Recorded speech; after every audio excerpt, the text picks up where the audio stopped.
crois que le chauffeur il a dit on n'allait pas pouvoir bouger pendant 3 jours. Voilà comment je me suis retrouvé bloqué dans un bus en plein milieu du Vietnam. De base, je voulais juste rejoindre la côte, 8 heures de route, simple sur le papier, sauf que le bus est parti dans la direction opposée à notre destination. Plein sud alors que nous allions nord-est.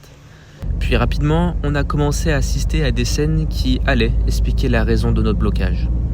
Après quelques heures, je demande naïvement au chauffeur quand est-ce qu'on allait arriver, histoire de savoir si je devais réserver un hôtel.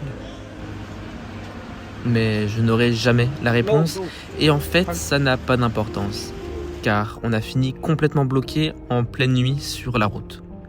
Le lendemain matin, on réalise l'ampleur de la situation. Plus de 10 km de bouchons devant nous et probablement le double derrière. Des scooters passent pour nous vendre à manger et à boire, et puis plus tard, d'autres locaux nous distribuent de la nourriture gratuitement. C'était vraiment beau de voir cette entraide. Malheureusement, ce qui est triste, c'est qu'on devait laisser tous nos déchets au bord de la route.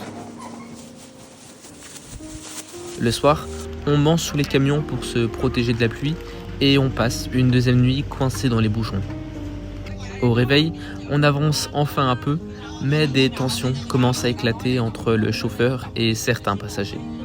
Finalement, après 46 heures de bus, on a enfin réussi à sortir des bouchons en prenant parfois des contresens en pleine autoroute.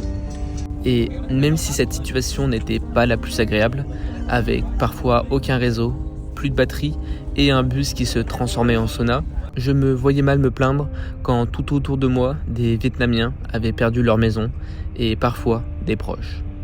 À certains endroits, il y avait presque 1 mètre d'eau sur la route et le courant avait même fait tomber des gros blocs de béton.